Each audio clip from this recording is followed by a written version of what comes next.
ఖజానా 10 లక్షల కోట్ల రూపాయలు అప్పులున్నాయి. 10 లక్షల కోట్లకు 1,00,000 కోట్ల రూపాయలు వడ్డీ కట్టాలి, మళ్ళా కూడా అసలు కట్టాలి. ఈ రెండు కట్టాలంటే ఎక్కడ దేవాలనో అర్థం కాలేదు. అప్పులు ఇచ్చే మార్గం లేదు.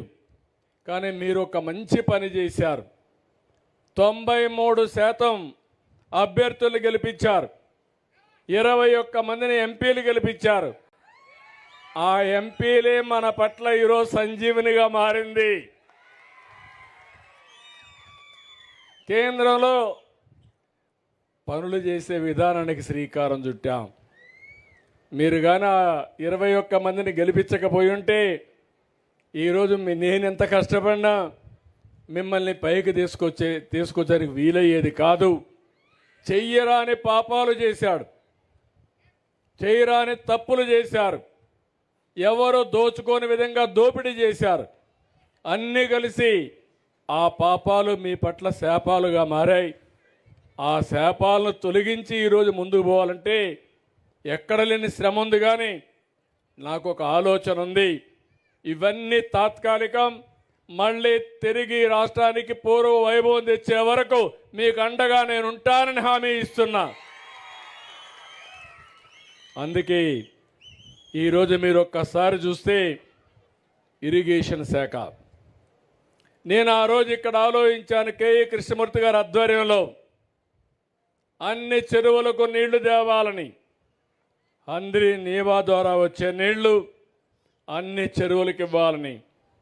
వేదవతి ఇరిగేషన్ ప్రాజెక్ట్ వస్తే ఈ కరువు జిల్లాలో ఉపయోగపడుతుందని, గోదు రాఘవేంద్ర కానీ లేకపోతే గుండ్రేవులు కానీ కేసీ కెనాల్ కానీ ఇవన్నీ కూడా తీసుకొచ్చి ఈ ప్రాంతాన్ని అభివృద్ధి చేయాలని మనం ముందుకు పోయాం.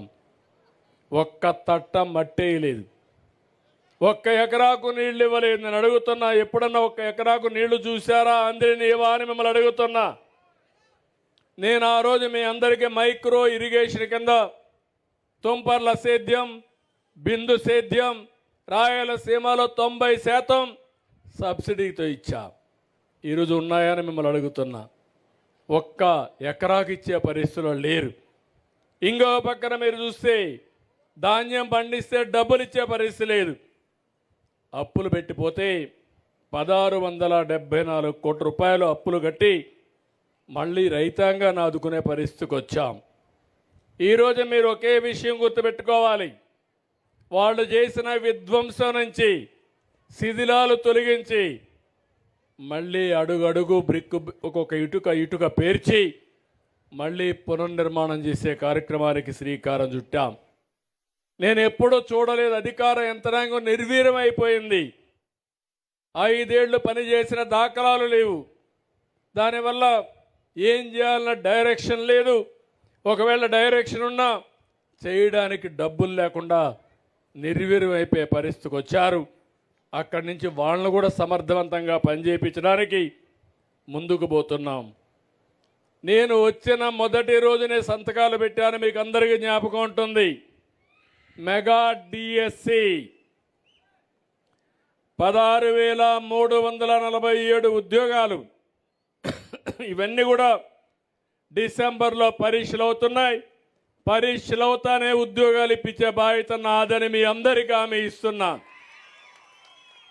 అదే కాదు, యువత చదువుకోనున్నారు, మీ అందరికీ ఉద్యోగాలు ఇవ్వాలి.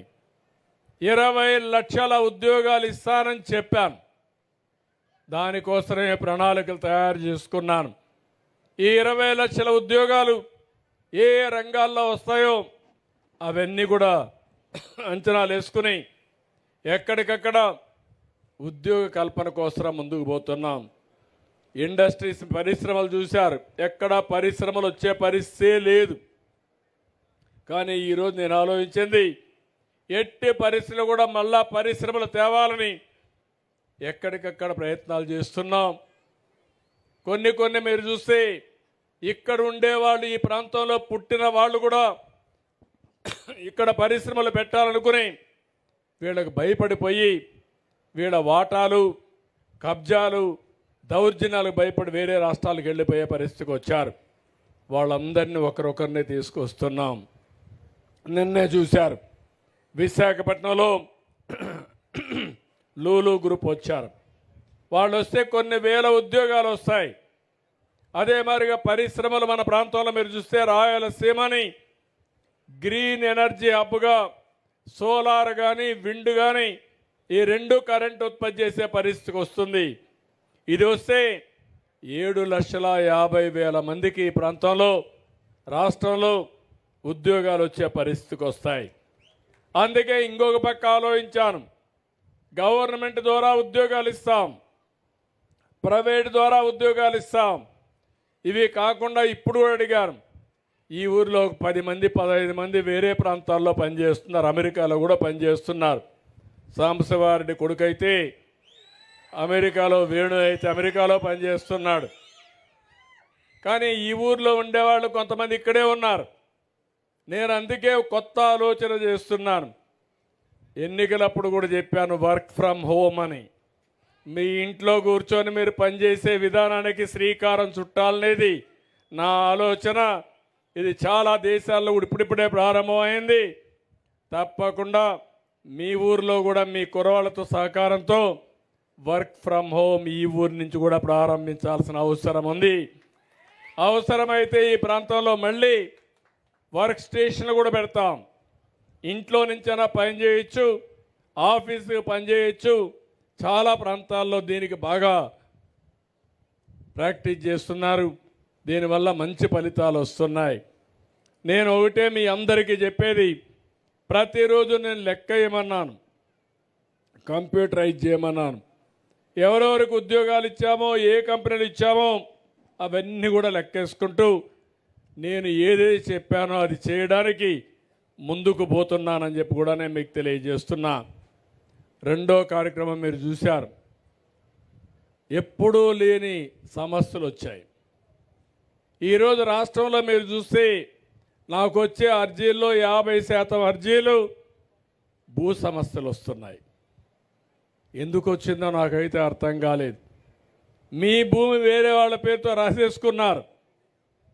22A అనే పేరు మార్చి ఇది ప్రభుత్వ భూమి అని ఎక్కడికక్కడ సెటిల్ చేసుకుంటూ పెద్ద ఎత్తున భూ సమస్యలకు తెరదీశారు. ఇంకో పక్క ఒక చట్టం మీరు చూశారు, ల్యాండ్ టైటిలింగ్ యాక్ట్ అని. నేను అప్పుడు ఎన్నికల్లో చెప్పాను, ఇదే కర్నూలులో నేను ఇక్కడ కాల్చాను, ఇక్కడే కాల్చాను ఆ కాపీని కూడా.